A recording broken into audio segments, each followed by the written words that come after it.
The shirtless man approaches the statue of Jesus outside the parish center, raises his arms with a heavy object in hand, and smashes the statue.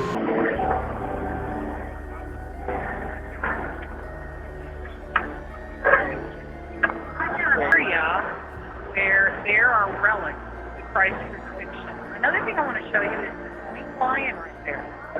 Number 5, St. Catherine's Head. Coming up first on our list of strange artifacts that the Catholic Church has hidden away is the severed, mummified head of the revered St. Catherine of Siena. You wouldn't really expect there to be a severed head kept out on display, but it is an important head, I've come to understand. When she was young, St. Catherine had a vision of Jesus on a throne surrounded by saints. Afterwards, she devoted her life to Catholicism and she gave herself to the nunnery, cut her hair, scalded herself, and took a vow of celibacy. At 28, Catherine was said to have received the stigmata when 5 red rays shot out of the crucifix she was praying to and pierced her hands, her feet, and her heart. But these were far from the only miracles attributed to the lovely St. Catherine, however. She was said to be seen levitating once during prayer, and even once a priest said he saw a Holy Communion fly from his hand directly into her mouth. Now, I will be honest, that does make her sound a bit like a saintly golden retriever, but okay. Catherine would pass at the young age of 33 and would be canonized a century later. If you don't know, that's a fancy word for being made into a saint post-mortem. While she passed in Rome, there was some disagreement as to where the young saint should be laid to rest eternally. Her hometown of Siena quite wanted her body back. Her spiritual leader, Raymond of Capua, knew he wouldn't really be able to smuggle her entire body past guards in Rome, so he elected to just take her head in a bag, which normally would be terrifying behavior, but it's good here. The story goes that when the guards intercepted Raymond, he prayed to Catherine, and when they looked inside his sack, they found naught but a collection of rose petals and not a severed head. Her final miracle. Now, the head was placed in a reliquary. That's a difficult word to say, especially on a teleprompter. The head was placed in a reliquary where it still remains today, and you can go and pray to it, and I promise it's not gonna blink or anything at you, even though it looks like it just might. And if you're looking for way more stories of creepy relics locked away, haunted object, cursed things, cryptids, conspiracies, aliens, the whole scary 9 yards, Top 5 Scary has all of that and then some. So hit that little bell, hit subscribe, and make sure you do not miss a single thing. Do it after this video, okay? We got way more creepy things locked away coming up for you right now. Number 4, the Grand Grimoire. Our next entry has been formally referred to as the Gospel of Satan and is said to be a cursed book whose knowledge had to be sealed away to protect humanity. So this might be the most deadly book ever published after Hop on Pop. The Grand Grimoire, who is said to have been penned by a priest in the 16th century who was possessed by a litany of demons who compelled the man to put their knowledge to paper. Acting as a scribe for these demons, the man wrote everything they knew about dark incantations, spells, instructions on how to cast rituals, ways to bind a demon to you to make it your little minion and do your bidding. Wait, a demon gave instructions on how it wants to be bound to a human to serve humans? Freaky little demon. That's not all too. There is a step-by-step recipe for a little necromancy if you're down to dabble in some dark arts and make some bones dance to your rhythm. The book really covers all the fun stuff you have been told not to do. It's not just brimstone and hellfire neither. There's rituals to help manipulate luck, how to conduct a seance, and I actually think this is adorable. There's even ways to make people love you in there. But dating tip from old Tay, if you need a demon's help to make them like you, it might not be the strongest relationship. So just a heads up. Now, if all of this is sounding super appealing, and I don't blame you, I played a necromancer in Skyrim, I want to make the bones raise. Just know that this book is considered high treason. Even so much as cracking the spine is considered equivalent to selling your soul. So, you know, maybe hold off on that Amazon order for a bit. Also, I'm pretty sure the copy they're selling on Amazon is not the original, because due to the book's cursed reputation, the original copy is said to be locked away in the Vatican's secret archives, and I'm sorry, but no matter how many times you ask, they're not gonna let you look at it, even if you swear you're just taking a little peek just to look at the illustrations and maybe the dedications. They're gonna keep it locked up. I know. Number 3, Hyacinth of Caesarea. Our next entry is the bones of Hyacinth of Caesarea, another Catholic mummy. I'm starting to think there's more Catholic mummies than there were Egyptian ones. Incredibly ornate and gorgeous, the bones of Hyacinth look like something out of one of the Indiana Jones sequels rather than like a real thing you can go and see, but I promise you they are totally extant. On the grounds of the Fürstenfeld Abbey reside the relics of 2 saints. Now, these aren't just like a toenail or a tongue, and more on that later, but these are full-on science class skeletons dressed to the 9 in gold and jewels, encrusted in more diamonds and rubies than you could imagine. They are probably worth more than your and my apartments combined. Old Hyacinth, Hisey, as he liked to be called by his friends, was an obscure martyr from the early days of Christianity, slain by the Romans for his faith. We know precious little about him today, but we know that his name appears in a list of martyrs from the 4th century, which suggests that he used to be pretty important, and he was popular enough to write his name down on a list, much like what I'm doing right now. Look at how history repeats itself like that. Isn't that fascinating? Now, Hyacinth's skeleton showed up at the Church of the Assumption in, I'm going to excuse the pronunciation here, Fürstenfeldbruck near Munich at an unknown date. Did somebody just dropped him off? Somebody just dumped a bag of bones on the front step like he's a baby you're giving up for adoption at the fire station? No more questions. The church was sacked by the Swedish army in the 17th century, and when it was rebuilt, they really went all out with the decor, going over the top, a little baroque, including a skeleton decked out in bling, looking like he is about to take over the skeleton rap scene. So that's Hyacinth, largely not remembered in life for any particular reason beyond being slain for his religion, and remembered forever as a ludicrously swagged out skeleton. We can all only hope for similar legacies as dear sweet Hyacinth. Number 2, the Santa Maria della Concesione crypts. Whew, my Italian is not as good as it should be.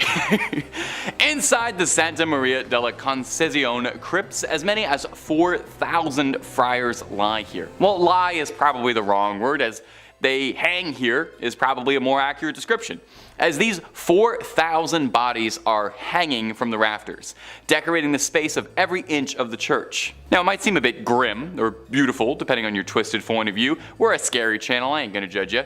There's a certain chic to it. But I wouldn't be surprised if they have to spend a few $100 a month on keeping air fresheners and incense just running all the time there. Now, you might reasonably be wondering, hey, why do they hang bones from the wall like they're throwing a Halloween party and no one went to the store to get actual decorations and they had to make do with what they had? Well, they're not just festive. The practice dates back from the 16th century when the Capuchin friars, not named after the monkey but because of the hoods they wore, left the friary of St. Bonaventure to come live at Santa Maria della Concesione. They were ordered by the Pope's brother at the time to bring the remains of deceased friars with them to their new home so that all the Capuchins could lie together. With a huge amount of bodies on their hands, the brothers decided to get a little fun with it and decorate the walls of the crypts with their bones as a way of reminding them that death comes for all of them. Surely there's a slightly easier way to remind you of the ever-present mortality that hangs over us than literally hanging a bunch of pelvises to the buttresses, but what do I know? A plaque in the crypt reads, "What you are now, we once were. What we are now, you shall be," which is grim.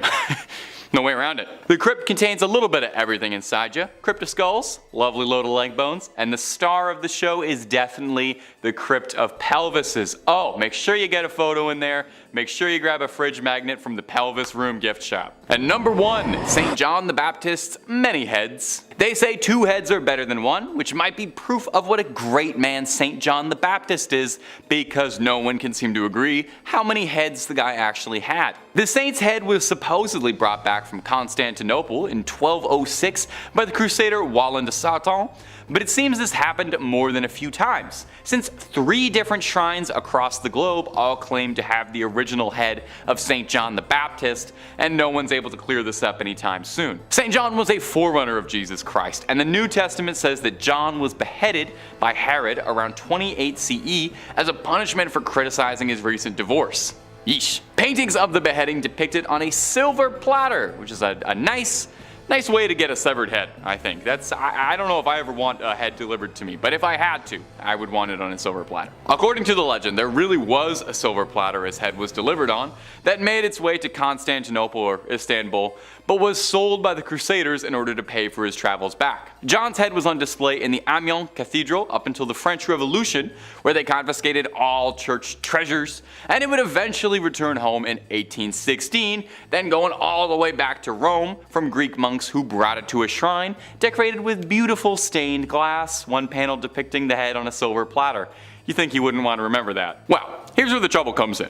A German museum in Munich also takes great pride in having St. John's head. The Munich Residence Museum contains a bunch of other holy relics, but their most prized is the alleged St. John's head, although no one really knows how it got there. This skull is wrapped in cloth and heavily interred with gems. Now 2 would be impressive, but St. John's got a crowd worth of heads because he's got 3. His last head can be found in Damascus, Syria in the Umayyad Mosque, one of the oldest and largest mosques in the world. This relic, also not exposed, wrapped in a cloth, and is currently located in a shrine dedicated to the saint. So will the real John the Baptist please stand up? Or do all 3 of these heads actually really belong to him, and he had to be beheaded 3 times for it to take? You know what, don't answer that. I'm not sure if that's something I really want to know. Number 5, Oliver Plunkett's head. Now in the other 2 videos, we talked about the head of St. Catherine of Siena, and we also talked about St. John the Baptist and how many heads he may or may not have had scattered across the world, and I'm not one to break tradition, so I thought for part 3 I would include a 3rd holy saintly severed head, this time belonging to Oliver Plunkett. A notable difference between the 2 other severed heads is that this one is probably the most disgusting one we've included on these lists. I know these are all holy relics, but let me just say, out of context, this is absolutely horrifying and looks like it's straight out of a grindhouse horror movie that you'd find in a dirty basket somewhere. Oliver Plunkett, before becoming a head, was an Irish Catholic archbishop who was a victim of the Popish plot. Now if you're not up to date on your Catholicism, that's a whole other video worth of explaining. I don't know much about the Popish plot, I'm not the guy to do that for you. But the short version is that it was a conspiracy falsely alleging that there was a plot against the Protestant king Charles II. Oliver Plunkett happened to end up on the receiving end of something really bad. Namely, he was executed, which is pretty bad. But they really went out of their way to destroy Oliver Plunkett, his public image, his body. They called his praising of the Roman Catholic Church high treason, and his punishment was a slow and arduous death. He was hung, drawn, and finally quartered. And just in case there were any odds of him pulling through on a miraculous recovery, as a final effort, they yeeted his head into a fire, where it was rescued by a friend of Plunkett. I'd like to think I would do that for my friends. Well, after being recovered, the head was rescued and stored hidden away in a nunnery, eventually brought to Ireland in 1995, where he's now kept on display in the National Shrine to the Saint. He was canonized for his troubles, and he is the first new Irish saint in about 700 years. It's high time for some new blood, I think. So, you can go, you can pay your respects to him, and maybe offer him some skin cream, because that skin's looking a little dry. And if you're looking for more creepy videos on weird relics or all sorts of strange things, Tab 5 Scary has all of that and then some. If there's something scary, the odds are pretty good we've got a video or 2 on it. And if you haven't already, subscribe, hit that bell for more videos every single day. But do that at the end of this video, okay? We got way more weird Catholic relics coming up for you. Number 4, St. Teresas Hand. Now, if you've watched our other videos on this subject, then no doubt you're already very familiar with the practice of making remnants of saints into relics. Now, something that's directly from a saint is called a first-class relic. That means it's something that came off of their body, you know? Their hair, their fingernails, a vial of their fluids, or in the case of the lovely St. Teresa, her whole hand. Encased in a beautiful, ornate golden reliquary with gems all over the knuckles, and the editors are goofing off because that's just a picture of the Infinity Gauntlet from Avengers Endgame. Wait, that's what it really looks like. Yeah, it seems that Marvel Studios was more than inspired by the incorruptible St. Teresa's hand when designing the weapon that would give Thanos the power to wipe out half the universe. Throw a comparison pic of them side by side, they're almost indistinguishable. I'm not 100% certain if there's any symbolism or connection there, but I'm sure St. Teresa would love to know she was involved. She was a huge fan of the Marvel Cinematic Universe and all the things they do. When St. Teresa of Avila passed away, the sisters of her convent buried her with the hopes of keeping her holy body with them. 9 months later, she was exhumed, only to discover that her body was intact. She hadn't decayed at all. That's why they thought she was incorruptible. Now, I'm not sure I totally follow the logic here, but after they discovered her body was incorruptible, they took her hand off and put it into this golden Infinity Gauntlet thing, as a way of inviting people to get closer to God through the saint's body. Now, this might not seem appealing to you, but there's a surprising demand for this relic. Near the end of the Spanish Civil War, General Francisco Franco had the hand removed from the convent and allegedly kept it close by, and if some of the wilder rumors are true, true, he would keep it by his pillow for good luck. You really gotta hand it to him. He was a devout follower of the faith. Today, you can find the hand in Iglesia de Nuestra Señora de la Merced in Ronda, Andalusia, and you don't even have to rip a stone out of the Vision's forehead to get a good look at this gauntlet. Number 3. The Veil of Veronica. Now on these lists of holy relics, we've had all sorts of strange things. We've had fingernails, teeth, dried up hands, we got milk coming up later, all things that have come from the body. Well, this next one is no different. It's the Veil of Veronica, and to put it gently, it's a sweat rag that's a few thousand years old. Probably one of the most pungent odors on the planet. Imagine every gym locker room you've ever been in times 1,000. When Jesus carried the cross, bruised and beaten, there was one person among the crowds who saw fit to help him out a little. Veronica wiped Jesus' face with this rag, and miraculously his face transferred onto the rag like it was silly putty on the funny papers. Now as an outsider, I thought this is what the Shroud of Turin was. That was the wrapping used to wrap Jesus after his death, so the thing I'm learning is that Jesus left an imprint of his face on just about any surface he touched. You give him a hug, have his face on the shoulder of your shirt for the rest of your life as a sacred artifact. Now, the Veil of Veronica is hard to nail down hard, concrete facts on. It's never been officially canonized as a relic of the church and is only alleged to exist. It's claimed to be owned at St. Peter's in Rome, although this particular relic is not on public display anywhere. Probably for the best.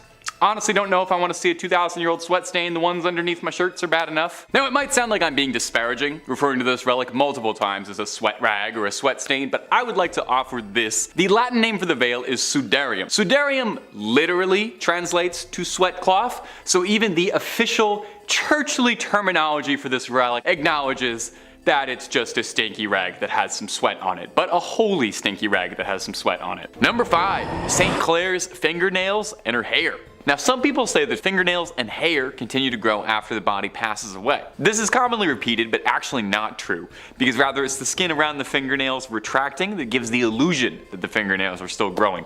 I thought I would just toss in a totally unrelated fun fact you can use at a party. These fingernails aren't growing at all, because they're not attached to anybody, and they're kept in a glass box alongside some of St. Clare's wonderful curls, like the world's worst and possibly stinkiest time capsule. Now St. Clare was often overshadowed by her more famous mentor, Francis of Assisi, but St. Clare was her own woman, accomplished in her own right.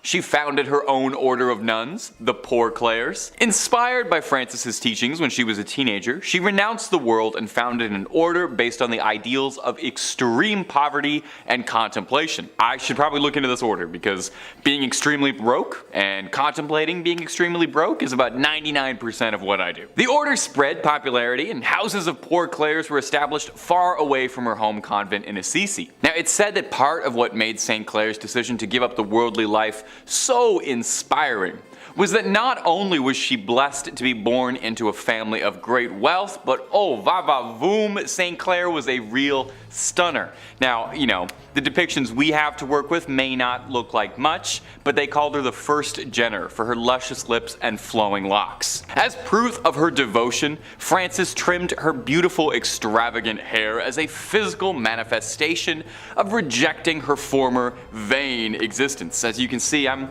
not quite there yet. I'm still quite happy with my vain, disgusting hair. Now, someone down the line managed to get a hold of St. Clare's hair and fingernails. Maybe they were just sweeping the barber room floor. These treasures, for lack of a better word, were kept and encased in a reliquary at the basilica named in her honor. This also contains a rock crystal flask with her fingernails. Really not sure why anyone felt they needed to keep that. I'm not sure how holy these are, but hey, I'm not a saint or a bishop or a pope or any of that stuff. I'm just a YouTuber and I'm barely that even. But if you want to hear more of me narrating some of these strange and peculiar parts of the big globe we share, Top 5 Scary is the place to be. We got a little something for everyone. So make sure you click on through, like this video, subscribe, and hit that little bell, and we can keep on bringing you screams every single day, twice a day, and then some. But do that at the end of this video, okay? We got way more weird Catholic relics coming up for you. Number 4, papal hearts. You know, they say some people wear their hearts on their sleeves, and some people collect 22 hearts in marble urns inside a beautiful reliquary. We all have our hobbies. We all collect things. Just make sure those hearts are still in their original packaging, otherwise, you know, they're totally worthless. Well, these aren't just regular old hearts. These are the hearts of 22 former popes. Obviously they're former popes if their hearts are, obviously. at the Church of Santi Vincenzo e Anastasio a Trivia. Oof, that's a mouthful, we're not saying that again. You can find the sealed hearts of 22 popes in marble urns for all to appreciate. The popes are listed to the left of the altar, with the oldest coming in all the way from the 15th century with Sixtus V to the fresh and still beating heart of Leo XIII in 1903. Now this custom of separating a pope's organs from the corpse sounds a bit strange, or a bit Egyptian, like they might mummify them. And then this process was called praecordia, and was done to prevent decay while funeral arrangements were made, and just to test a little bit if they were worried the Pope was going to reanimate. The tradition started up in the 14th century when it was established that when a Pope passed away, they would be mourned for 9 days. 9 days, with suffrage massages being said each day. They borrowed this little schedule from the Byzantines, who observed deaths of their emperors in a very similar manner. Really taken a while off. They took a whole pay period to mourn the loss, and then you dry those tears right up, get back to work. Now, this was all the rage for popes of yesteryear, very trendy, very in fashion. But Pope Pius X in 1914 had a change of heart when he expressly forbade it in his burial and will. He said, "Don't do any of that weird stuff to me." Those were his exact words, if you can believe it. Now since then, his successors have all agreed and have all done the same. But who's to say? I feel this could be coming back in fashion. Pope Francis, how you feeling? You gotta listen to your heart on this one. Number 3, the Holy Souls of Purgatory. Purgatory, in Catholic belief, is kind of like a giant waiting room while the upper management figures out just where exactly they're going to find a good spot that's best for you. Well, that's simplifying it a bit, obviously. The soul is thought to be stranded in purgatory until it atones for its earthly sins, but you can hurry the process up just a little bit if your loved ones back on earth are praying for you. In the back of the Chiesa del Sacro Cuore del Suffragio del Piccolo Museo del Purgatorio, or Museum of the Holy Souls in Purgatory, holds a collection of relics that have been singed by the hands of the souls of those trapped in purgatory. These burned handprints are believed to be the souls trying to communicate that their loved ones need to pray harder. I don't know about you, but I would definitely start praying real hard if burned handprints started showing up in my books, but I would be praying for an exorcist, more likely. Now, this is kind of interesting, and I didn't even know this. Purgatory isn't even mentioned directly in the Bible, but the concept of purgatory dates back to the 11th century. This notion that trapped souls needed to be freed came from a story told to the Abbot Odilo of Cluny by a monk returning from the Holy Land. He told this story about how this ship had been wrecked, that he'd been cast ashore on a mysterious island, and a hermit who lived on the island related his own story of a chasm from which screams of trapped souls and demonic flames rose and ravaged. He told of how the demons would complain about losing souls when your loved ones would pray for their behalf. So November 2nd was established as All Souls Day. Everybody, all the souls. Where it was believed that prayers by the living could help get all of those trapped dead in purgatory loose. You know, it's kind of like that one episode of The Simpsons where the town comes together to get Bart out of the well. It's a similar enough concept, you know. They sang a song, you pray, souls get out, Bart gets out, pretty much one and the same. This particular collection of burned relics in particular, though, was collected when Victor Jouet, the missionary behind the collection, experienced a fire that burned part of the original suffragio, leaving behind a scorched image of a face that he believed was a trapped soul. Now, again, just me personally, but if I saw a face burned into one of my possessions, I would move entirely, call an exorcist, be putting salt circles around my feet for the rest of my life, but I appreciate what he did too. Number 2, the tongue of Saint Padilla. Did you know your tongue is made up of 8 muscles? Maybe you didn't. Did you know that one of the most important relics to the Catholic Church is a dried up 8,000-year-old tongue that looks like beef jerky kept inside a golden helmet that looks like something out of a dark fantasy 80s movie? Well, now you do. And have you enjoyed how much of this list is mummified bodies in gold? Because I have. St. Anthony was said to be a jewel case of the Bible, making a name for himself with his apparently extremely inspirational sermons that won the Catholic Church many new members. People would flock in just to hear what St. Anthony was talking about. Apparently, apparently he even got a bunch of ex-Christians to reform and rejoin the faith. He was apparently an incredibly accomplished public speaker, and I would say that he had a silver tongue, but we actually have proof of what color his tongue was because it's kept in a little glass jar. Saint Anthony would pass away in 1231 from edema, a horrible disease that causes a buildup and blockage of fluid in the body's tissues. Now, some 30 years later, in 1263, he was exhumed, and shocking the gravediggers who were doing it, while his body had rotted and decomposed, his legendary tongue was still intact, as incorruptible as it had been in life, allegedly still wet with saliva. I wonder if he could still taste. Seeing it was a miracle, the gravediggers took his tongue alongside the bottom half of his jaw, and they are both displayed in the Basilica of St. Anthony of Padua in elaborate gold reliquaries. But honestly, it looks like something straight out of Warhammer 40k. Does no one think this is as odd as I do? Maybe I'm an outsider. I didn't grow up terribly Catholic, so I don't really know these imagery. I know the story behind it isn't terribly scary, but the image of this tongue and jaw inside a little glass helmet wrapped in gold looks like something I would ask an AI to make if I typed in nightmare. A tongue shouldn't look like that.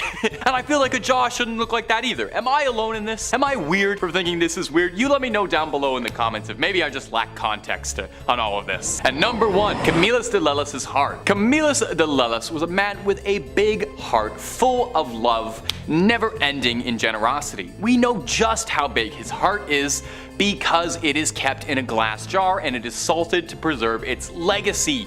Camillus started out pretty humble, born in 16th century Naples. He would later become a soldier until a brutal gambling problem would end up overtaking his life, leaving him in rags driving a donkey cart, but he knew that a far better life was out there. Eventually, he was urged by a friar to explore the lighter side of his soul, and eventually someone was able to pierce his heart both figuratively and later literally, and persuaded him into seeking divine retribution. Camillus would devote his life to providing for the ailing, but tragically, and perhaps unsurprisingly if you spent all your time around sick people before modern medicine, a lifetime of caring for the sick led to him also becoming gravely ill, soaking up a litany of ailments, including a sore in his leg for 46 years, a rupture for 38 years, 2 callous sores in the sole of a foot, violent nephritic colics, intense kidney pain, and for a long time a loss of appetite. Now, all of these things, working in tandem, would eventually claim Camillus, a man who gave his life to healing the sick. So post-mortem, he was canonized and thought of as the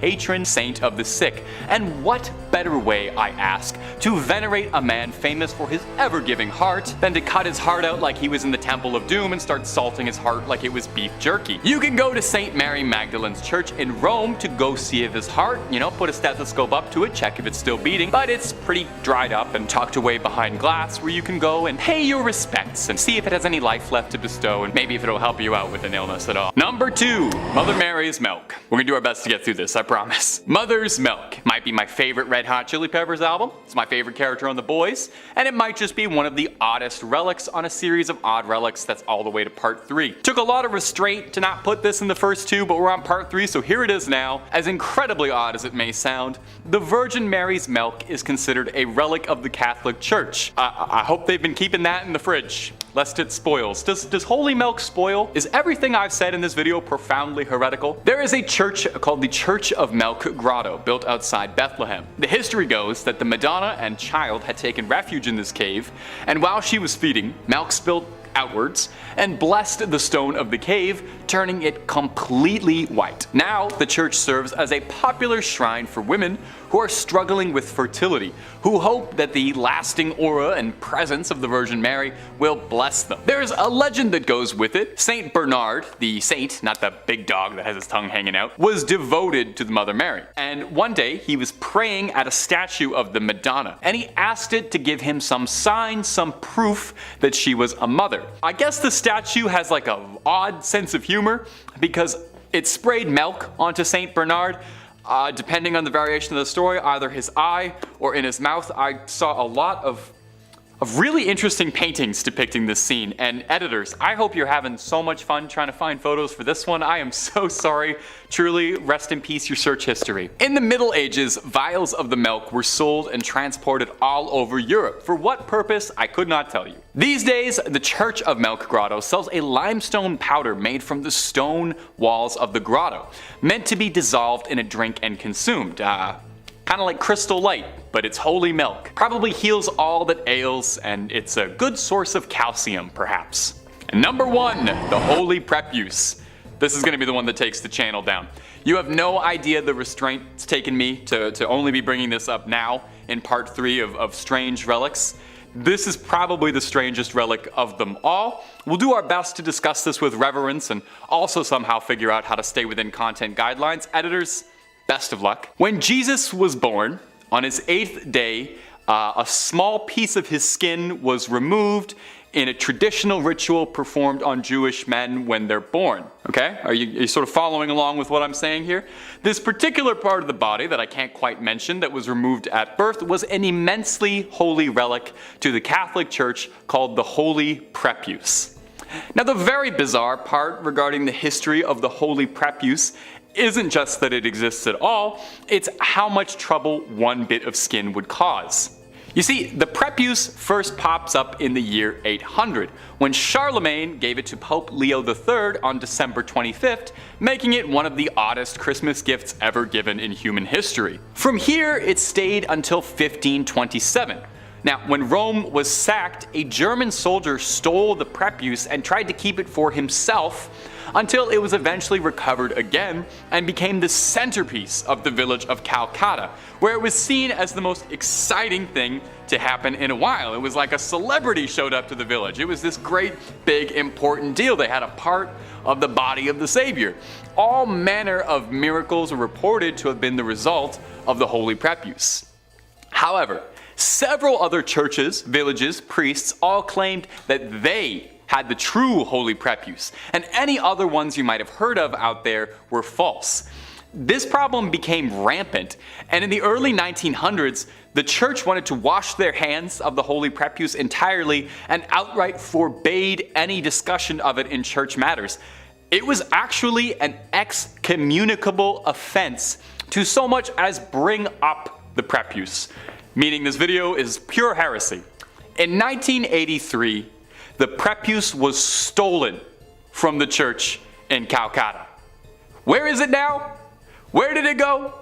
Absolutely no one knows. No one's fessed up. You know, if you took it, I think now's a good time to just admit you did it. But if they're ever looking for a plot line for a third National Treasure movie, I have an absolutely amazing idea for something Nicolas Cage could steal.